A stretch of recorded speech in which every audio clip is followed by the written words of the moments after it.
Monsieur Aubert, bonjour. Bonjour. Donc ce matin, le tribunal de Rennes, à 9 heures, vient d'ordonner l'expulsion immédiate des squatteurs dans l'affaire Marie-Vonne Tamin. Quelle est votre première réaction? Ma première réaction, c'est de me féliciter qu'il y ait encore un état de droit dans ce pays.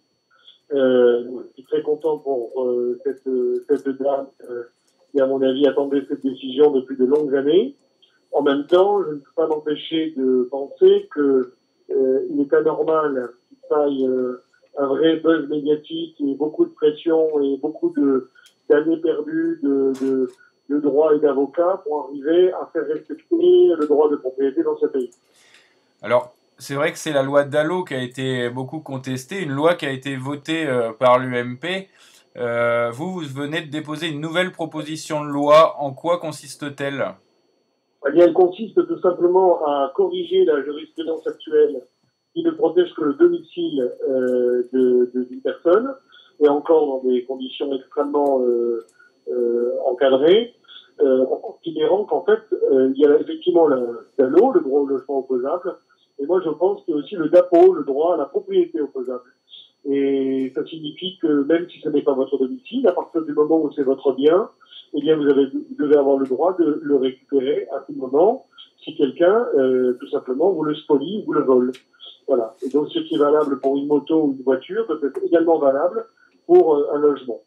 Et donc qu'est-ce que cette proposition de loi propose? Eh bien, le cœur du dispositif est de dire que lorsque vous occupez un bien sans droit ni titre, c'est-à-dire un squatteur mais aussi un locataire indélicat, eh bien, immédiatement, vous êtes passible d'un délit pénal qui serait passible d'une amende et voire d'années de prison, d'une année de prison, si le tribunal décide. Ensuite, il y a d'autres dispositions, par exemple, notamment sur le dossier d'Arrivon, qui est que lorsqu'il y a une décision du juge, eh bien, le préfet aurait 48 heures, aurait l'obligation dans les 48 heures d'avoir recours aux forces de l'ordre pour réaliser l'expulsion.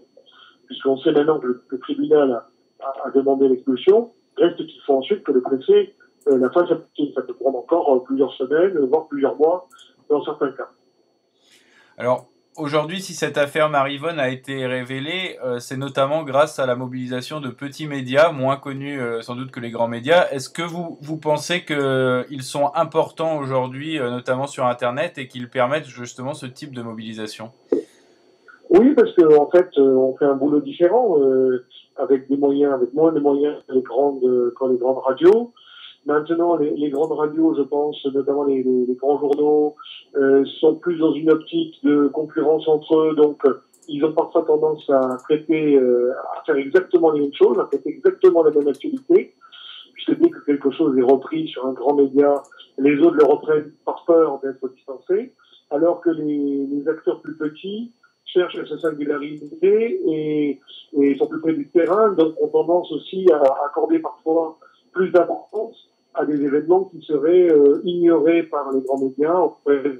Personne n'en a parlé avant. Et donc, il faut se féliciter que votre site ait levé ce lien. Et ça montre bien que il est tout à fait possible ensuite d'avoir un phénomène de résonance éthique. Il se trouve que j'avais été confronté à titre personnel à d'autres sujets, un peu comme le cas de Marie-Vonne. Voilà, donc, il y a eu le cas de Marie-Vonne qui a évidemment joué un déclencheur, qui a permis notamment aussi une forme de reprise par les grands médias. Il faut s'en féliciter, je pense que c'est assez complémentaire. Alors, vous avez parlé d'autres affaires. Combien d'affaires Marie-Vonne existent aujourd'hui en France? Est-ce que l'extrême gauche, selon vous, est responsable de ces occupations de propriété privée? Il y a de toute façon dans le phénomène du squat un phénomène idéologique c'est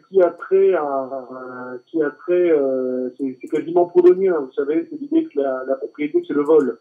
Bon, et donc sous prétexte que la propriété c'est le vol, on en vient à le vol, ça devient la propriété. Et c'est tout le problème aujourd'hui du squat. Donc effectivement, il y a ce phénomène idéologique. Combien y a-t-il de cas? J'ai vu passer des chiffres qui parlaient de 5 000 6 000 cas. Je crois que après il y a des squats, si vous des squats sauvages, où ça n'est pas forcément une prise de propriété, ou en tout cas c'est parfois sur des terrains publics ou des choses comme ça. Donc il faudrait faire une analyse plus précise, mais je ne sais pas s'il y a forcément si on dénombre de manière très exacte ce type de choses, d'autant que je suspecte que dans les cas les plus graves, eh ben, les propriétaires hésitent aussi à s'en ouvrir. Bon.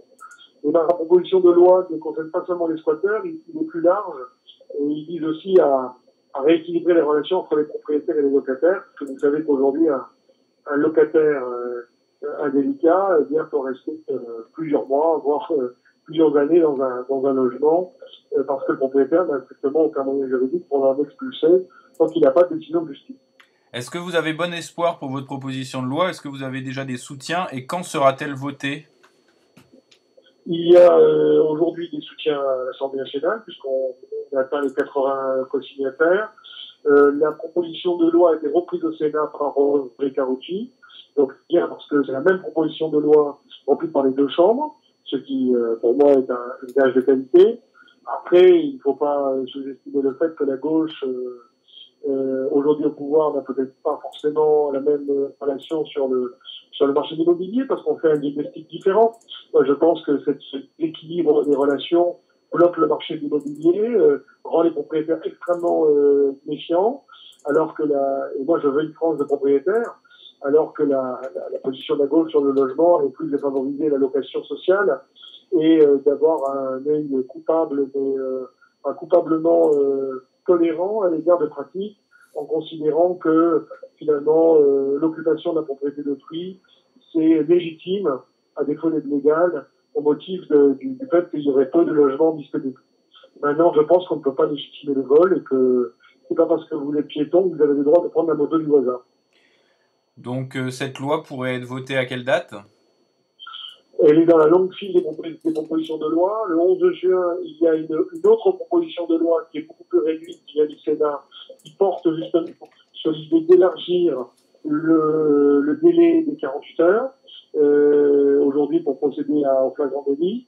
Je compte déposer des amendements qui reprendront une extension de la proposition de loi pour me servir de ce véhicule afin d'espérer de la faire passer. Donc après, tout dépendant. Donc là, le 11 juin, on saura si le gouvernement est prêt à bouger sur ce sujet ou pas. Monsieur Aubert, merci. De rien, bonne journée. Merci à vous.